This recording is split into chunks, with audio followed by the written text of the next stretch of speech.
The reason I'm here, Mr. Khong, I used to call you Khong, is that I think that you have made a great impact to my life. And I'm doing this project, talking to interesting people who are leaders in their own field, thought leaders, and people who are making changes. And you may not realize, but a lot of what I'm doing is influenced by you. For example, you started a newsletter within our organization. From there, it ignited my passion for writing. And then I went on to start my own magazine after about 10-15 years of working for you. So here I am talking to my Shifu, of all places in Perth. Yeah. So what are you doing right now? Well, Shaun, I'm very flattered by your remarks. I really couldn't imagine that I could be so much of an influence over a person, especially as talented as you. Well, I've been retired for about 8 years, and I've moved from Singapore to Perth, and I'm now making Perth my home. Right. Are you enjoying retirement? Oh yes, I think when it comes to retirement, you're able to be reflective on life, and you begin to see life on a different angle. And it's very interesting because research has shown that people who get older and who retire are much happier than people who are younger. Are you happy? Well, I'm supposed to be. Well, you have got 6 grandkids. That's right. I'm very blessed. Very busy. Well, not actually, because they take care. Not actually. But they take care of their children, but sometimes when they need to be somewhere else or they need some help, we're always there because we are in Perth, just very close to them. Right. So 2 of your 3 kids are in Perth. That's right. And why? My daughter and my eldest son. And my youngest is in Melbourne. He's a fortune seeker. He thinks that Melbourne offers better opportunity, and so we have to let him go to find his future. What I'm now a parent of 2 kids. Yeah, and you have raised 3 very successful children, and now 6 more grandchildren. Your wife is a math teacher. Was a math teacher. Yeah. What would be an advice that you can give me on parenting? Well, I've seen your 2 girls over Facebook, and I think they're really lovely. And at ages 4 and 7, I think it's really very exciting to have children at that age. Well, as I said, being reflective and having seen quite a bit about life, I would think that the most important thing in raising children is not actually what the child can become in terms of academic performance, in terms of developing his talent, but it's basically relationship. The child must hold on to you and have that filial feeling. And I think that is most important, no matter what the child can be. Of course, as I said, your child could be a carpenter, and if he doesn't love you, if he lives his own life with disregard to you, then what does it become? But I must tell you, being a carpenter is quite good in Australia. So you are for the new Ministry of Education's direction? Yeah, in which abolish comparison. I think basically is that we don't seem to see it, and I don't blame people for trying to jump into the academic race because the pressure is so great. Everyone next door is doing it, but I've seen many lives, many families, many parents who start shattered because they have successful children, but they don't have that bond that should exist, and that respect and that love between child and parents. I know when I used to work for you, how stressful a work environment it was. Being a senior manager in one of Singapore's biggest life insurance company. Did you have time for that when you were working? Well, this is something that I call it adaptation. You have to adapt to the situation because we can have the best of both worlds. I mean, what we would like ideally, is to be able to work and spend quality time with the children. Mm-hmm. So what we got to do is that we got to steal, time now and again Mm-hmm. to try to be with the children and keep an eye on the important things. Sometimes in the pursuit for academic excellence, you may just strain the relationship between the child and yourself. So were you a hard driver of your kids' academic Well, studies? I was ambitious, Uh-huh. but I did not, put a lot of pressure. For example, my daughter was very bright in school, Uh-huh. and I always believed, and my wife believed, that she is President Scholars Quality. Wow. But she chose her own way, when she finished O level, she chose to take an arts course, Mm-hmm. which I've got no objection. You were supportive of that? Well, I was not exactly very delighted with it, but that's a choice. Uh-huh. And because she chose it, and I allowed her to do what she wants to do, it now shows that I made the right choice. Right. Because she's married now with two kids, and she's very filial to us. And it warms your heart to know that you have a child that cares for you, that inquires about you, and this is much more than whatever monetary returns your child can provide for you. And It's it also priceless. warms my heart to learn that of the 3 children, you give the example of your daughter. I've got 2 daughters. Well, if you have 2 daughters, you don't have to buy insurance or do retirement planning. Well, let's look forward to that day. Yeah. During my time working for you, I remember that when I came to Singapore and sit into one of the meetings, you were like a general, pointing finger and just making things done.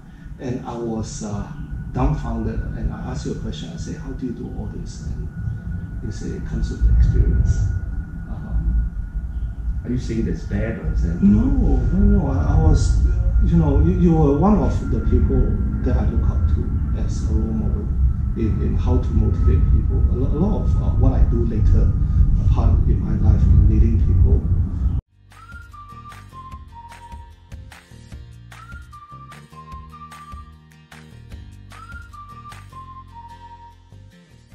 What I remember working from you is, yes, I did feel the pressure, but I also feel that I learned something every time interacting with you, and you're very good at picking up people's strength and let people feel that, hey, someone noticed. So it brings to my point. What do you think is the secret to your success in leadership? Well, Shaun, I must say you really flatter me. I really don't deserve all those things that you say. But come back to the point about being in a meeting and being like a general. Yeah. On retrospect, if I had to gone back again to in my younger days to work for a company, I would prefer to have been more compassionate.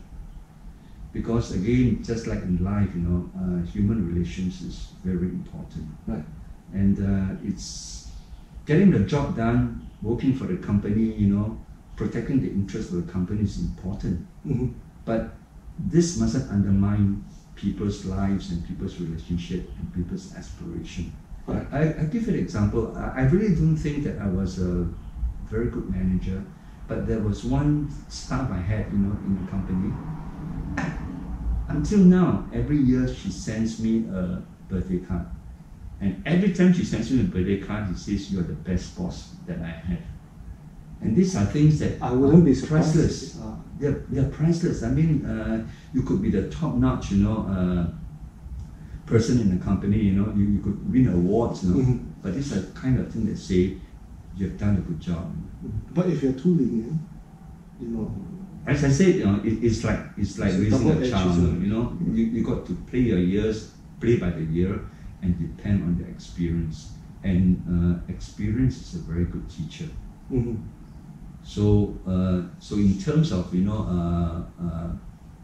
being at work, I think we should also bring about a balance, which is not easy because the expectation of your boss for you is very high, and you just want to fulfill it. You know, it's like someone said in the very famous quotation, no one is that big would say that I should have spent more time with the company. But you only realize it only at the end of the day, not while you're in the game. One thing I asked you before when I used to work for you was, how do you maintain a good balance? And you mentioned that, routinely you would go and swim in the pool every day just to get the pressure out. Do you remember that? Or do you remember doing that at least? Shaun, you have a memory of the elephant. You're recalling a lot of Is things. that correct? Yeah. I might have told you that, but sometimes, in order to be right in the workplace, you've got to be right yourself. Mm-hmm. A person goes to work, if he's not in a good relationship with his family, with his wife, with his children, with his health, he can't do the things that he's supposed to do. So the biggest priority in working life is to make sure that you're fit and healthy, and especially emotionally. Otherwise, it's going to be a nightmare, moving from the workplace to home, and have one stress after another. I remember working for Great Eastern and coming to Singapore. I saw a lot of extremely talented people. How do you manage smart people? This is the thing that many people are very afraid of. They're afraid of employing someone who's smarter than them because you may be eyeing your job, and they're afraid that you may be able to control them. But the secret of all successful companies and people, leaders in the world, they will always tell you the same thing. You get the smart people to work for you. And it's not easy because smart people have ambition, they have aspirations. You've got to understand them, and you've got to use them in such a way that they realize that when they work for you, they are also working their own career. And you've got to push them along, give them opportunities, and if they can see that and they have your loyalty, you are done. Yeah, how do you build that loyalty? Oh, I think the loyalty comes from sincerity. The guy should know that, or should feel that he's not being, used. That you have, respect for him, you have appreciation for him, and most of all, you have his interest in your heart. And if he knows that, he will run for you. Well, you remember my wife is a diabetic. I'm sorry. And the uphill battle that we were going through while we were dating, that demonstrate, the kind of, two-way relationship that we had.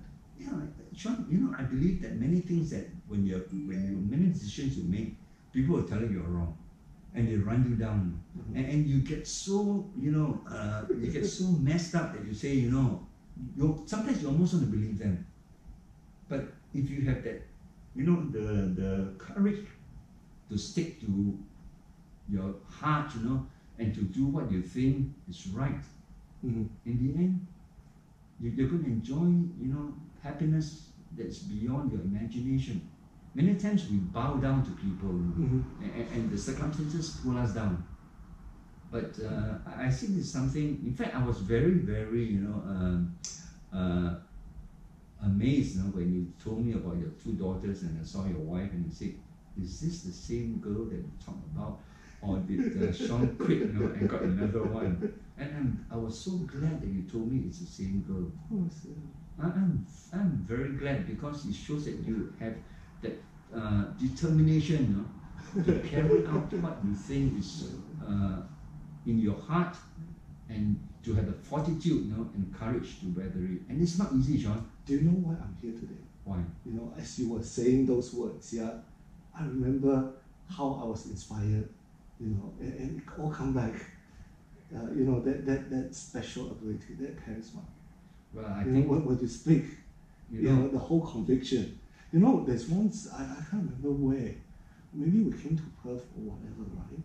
And after you spoke on stage, another speaker went out and said he's never seen anyone as convicted on the stage speaking. And I almost wanted to tell him that he's the same off the stage too, and he's still the same.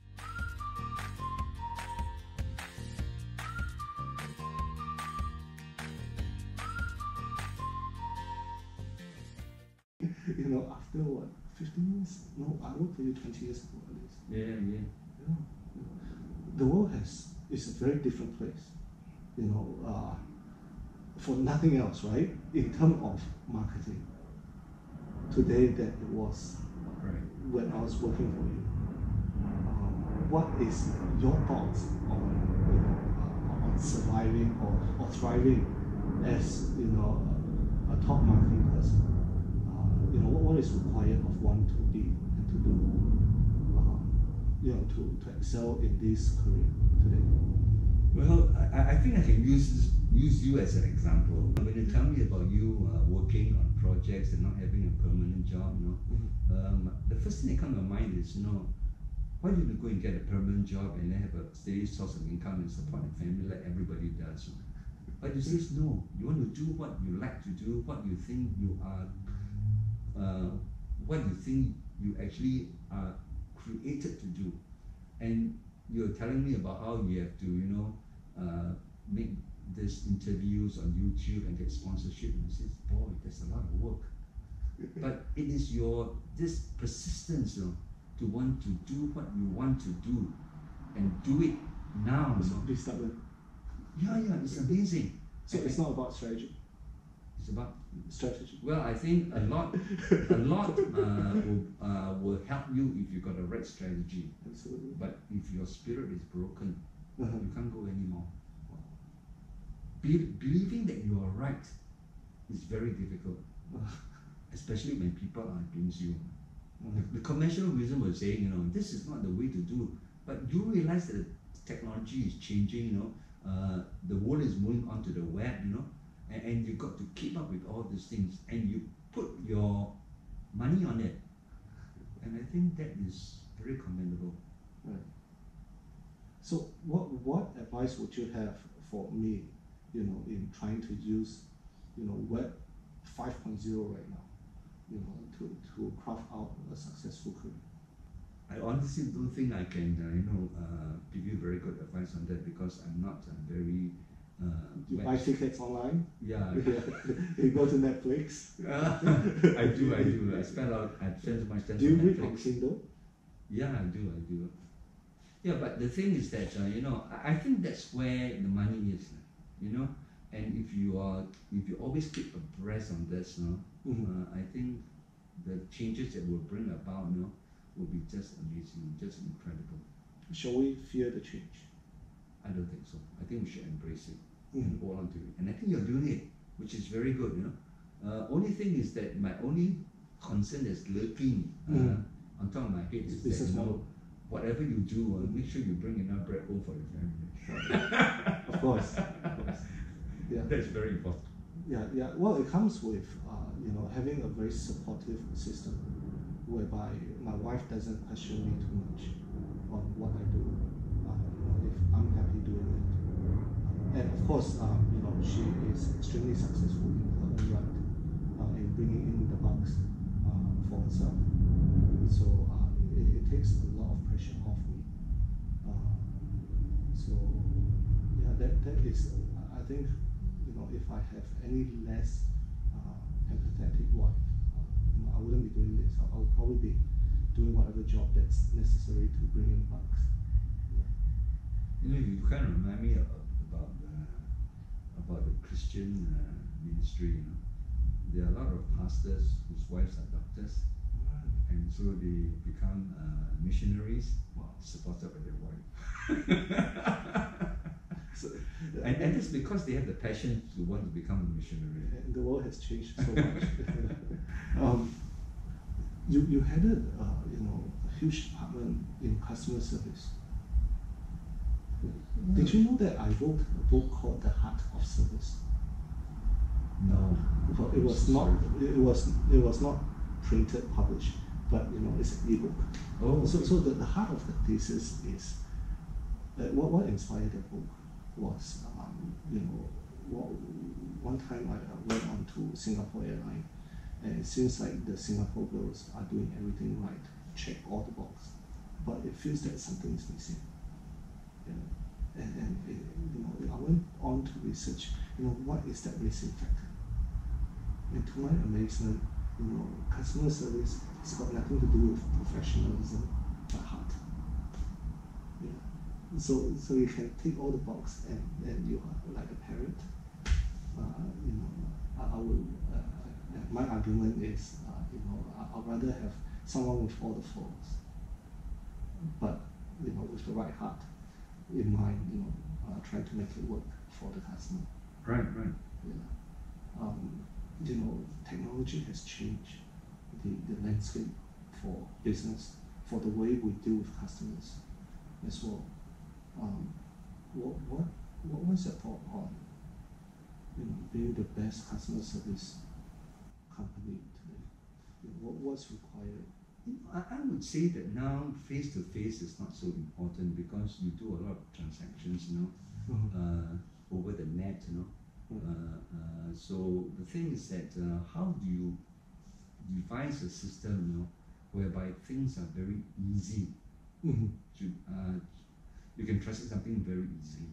And even now, when I go to the internet and make some transactions, and the people who designed those transactions, of course, didn't have the customer in mind or the heart of the customer. Just to do the transaction is so difficult, the process is difficult, and if something goes wrong, there's nothing you can do. So you got to have something that is very friendly, and after you have done it, you just smile and says, "Oh, it was so simple." But now it's different. Now they will tell you it's very simple, and when you go there, it's not simple. What do you learn from having lived here in Australia? The kind of customer service execution here. How is the West different from the East in doing this? When I come to Perth, Australia, what amazes me is that the banks are empty. In Singapore, to go to the bank itself, you have to queue for about like a snake, and the post office is empty. So here, yeah, right. So the question is, where have all the people gone? So I've noticed as time passes by that the government has very aggressively pushed a lot of things over to internet, right? And they do it in such a way that if you don't go through internet, you can't get through the call center, which I don't know whether it's good or bad or not. Now, for example, if you want to get into the Department of Transport to pay something, you could be on hold for half an hour or even an hour. But if you register with the DOT, you get the thing done almost immediately. So the government is great incentive to. Yeah, I wouldn't say it's incentive, it's a disincentive. If you don't do it, you call the call center, you can't get through. But so far it works, because I suspect a lot of Australians do a lot of things online. And the systems are actually quite friendly too. Talking about face-to-face, you go to anywhere in Australia, the customer service level is quite good. People seem competent. Yeah, and what irritates me that they have so much of the customer at heart that when they're transacting, they sometimes have a small talk, and they're queuing up for you. Being from Singapore, you're really not used to that. So, well, it has pros and cons, but I think they've got a pretty good system here. I'm quite happy to use it, and I must absorb. System-wise. Yeah, it's pretty good. You were always so active. All of a sudden, it's like, you mentioned that you're not doing much. No, not much. How do you keep yourself entertained? Shaun, I really believe that that a person must realize that at every phase of his life, his lifestyle changes. You can't be everything. Not everybody can be the Prime Minister of Malaysia. You can do fantastic things. You're not making a comeback, Mr. Khong. Yeah, at his age, you got to know your position. When you are retired, behave like a retiree. If you are a young man, behave like an adventurer. So I think it suits your lifestyle. Yes. And when you slow down and you know how to slow down, that's where I think the peace of mind eventually comes into your life. and in the sunset of a life where you know that you are living, you don't actually have much time to live. And what time you have to live, if you live in a way that is comfortable with yourself, without going on to try to make achievements and trying to do things that you do previously, I think you can be more content. No part of you misses the action. No, I think you kind of take a turn. One of the things that you think a lot when you retire is death. And I've read quite a few books on death. And the thing is that death is inevitable. Every day you wake up is a fight against time. Will you be alive tomorrow? And you don't know, because I've got a lot of friends, people that I know that have left this world much earlier than me. And every day, they say every day when you wake up is a present. It's a gift of God. It's a present. So how would you want to live your life, that now the days are getting shorter and shorter? I think it's all relationship. Do you teach? I don't. It's an awful waste of a huge resource. Well, when you talk about waste... No, I mean for me, for us young people not tapping into your experience, I think that it's a sin for me. Well, I don't quite agree with you on that. Not for you, but if I'm around the corner, I'll come and seek your advice any time of the day. I think I see that in this world that a lot of people just don't know when to quit. They just want to hold on. You're mocking Mahathir, are you? No, I'm not mocking. I think he's done a good job. I mean, I'm quite happy he's there, see. But the thing is that sometimes you just got to quit, and return back to what is important in your life, and that's family. Shaun, people think that when you retire, you have a lot of time for yourself. But I'm more busy now I'm retired than when I was working. And you ask me where's my time gone, I do not know. But every day is a busy day. I have things to do, and now coupled with the fact that I have some time for my grandchildren, every day is just very exciting. It's just a new day for me, and it's hard to explain. Are you a physical person, an outdoor person? Yeah, that enjoys I nature? cycle every day, down the river. Every morning I wake up about 5 o'clock. How far do you go? Pretty far. I think I go about 3 kilometers, 3 or 4 That's kilometers. not bad. And I have a treadmill machine downstairs, which I do in the afternoon. So that's keeping you very fit. Well, I'm trying to maintain my weight, because I watch a lot of telly, which is not very good. What's your favorite show on Netflix? Well, I watch a lot of shows on Netflix, and a lot of shows that actually. What are the recommendations? You used to write movie recommendations. Yeah. And There's one show that I'm watching now that's very exciting. And it's called Designated Survivor. yeah, that's very good. I finished all that. Well, that's You're a bit slow. well, I got so much to watch, I haven't finished it all. Do you prefer that to the other one? House of Cards. House of Cards, yeah. Oh, I haven't watched House of Cards yet. No, I think. I actually watch a lot of Chinese historical drama on YouTube too, So. In Chinese? Yeah, in Chinese. Oh, I didn't know you are. A little bit here and there, but sometimes they have subtitles. They help. If it doesn't have, then they got to strain their ears a little bit more. But that's what I do in the evenings only. But during the day, it's quite a full day actually. And I've got a pretty good garden now, which I spend a lot of time on. Very proud of it. Perth is a good place to grow fruits. Yeah. Do you grow any? Yeah, I have. I've got peaches, nectarines, lemons, oranges, lime. Very much a self-contained home. Well, I just grow them because it shows the splendor of God's creation. You stick something on the ground, and then you pour water in and some fertilizer, and hey presto, you have a lovely peach. And when you cut over the peach, it's so well designed. It's just amazing. Tell me about your faith journey. Well, I'm a Christian actually. Mm-hmm. And even though I used to be very active when I was young, Mm-hmm. I did quite a lot of preaching too. But now I'm more of just a member in the church. Mm-hmm. But my faith does keep me going because ultimately that's where you're going at the end of the day. Mm-hmm. So I guess when you get a bit older and you're retired, you tend to be a bit more religious Mm-hmm. because you ask the question, why am I here? Where am I? And most important, where am I going? People who are young don't think about it. The only way they're going is up the career ladder.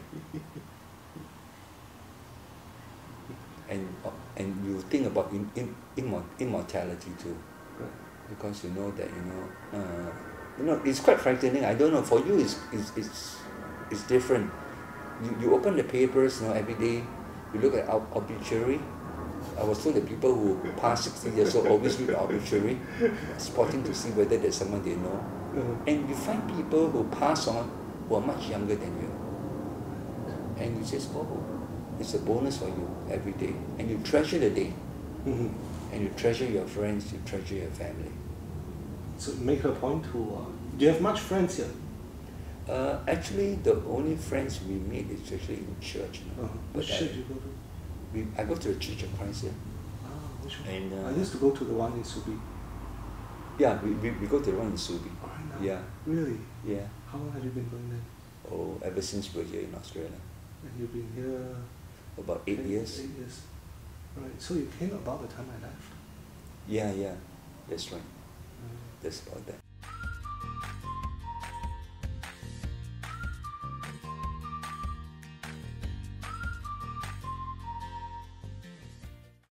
What's the secret to a successful marriage?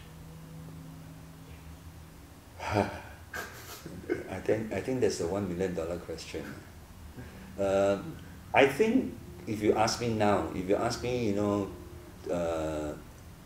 30 years ago, I might give a different answer. Right. The secret is to accept the spouse as he or she is. Don't change them. Right.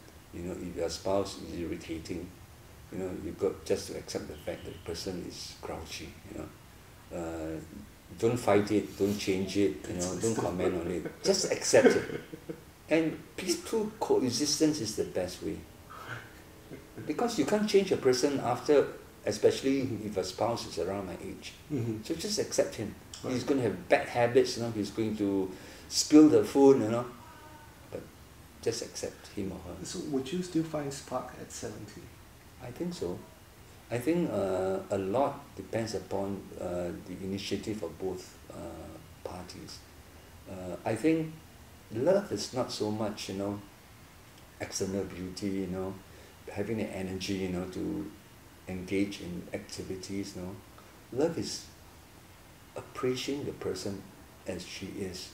And sometimes it doesn't even have to be physical. Because when you get a bit older, you realize that one of the most important ingredients of love is companionship. Right. You'll never feel the change until your spouse leaves you.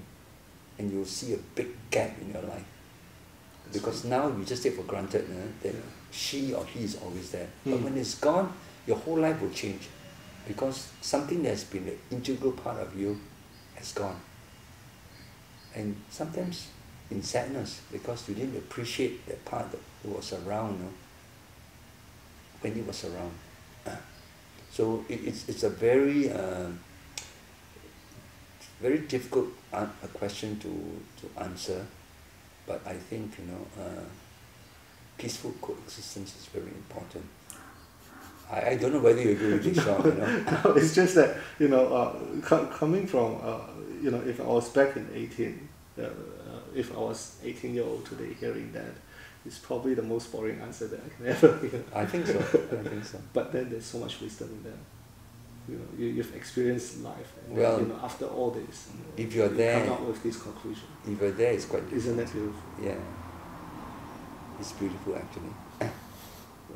To be able to have someone, I married my wife in 1972. Wow. and we don't think we actually have whirlwind romances.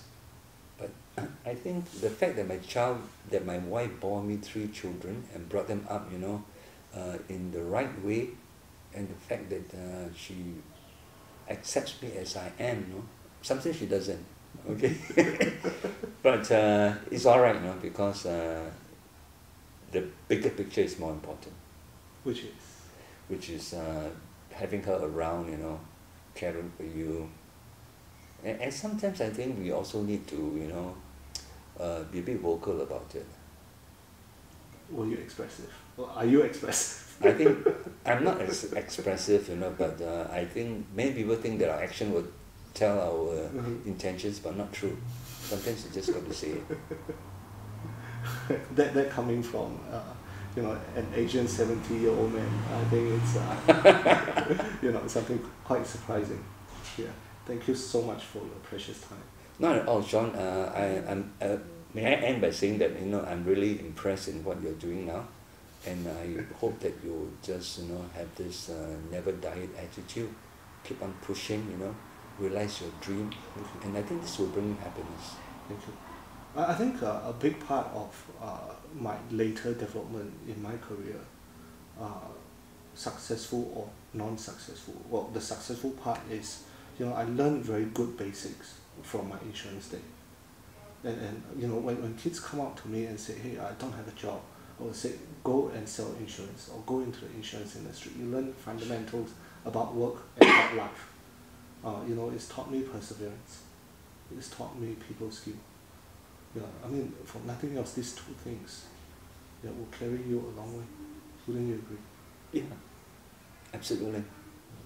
I think the wise man is the one who builds on the experience. Thank you so much. Thank you, Shaun. Thank you. God bless you.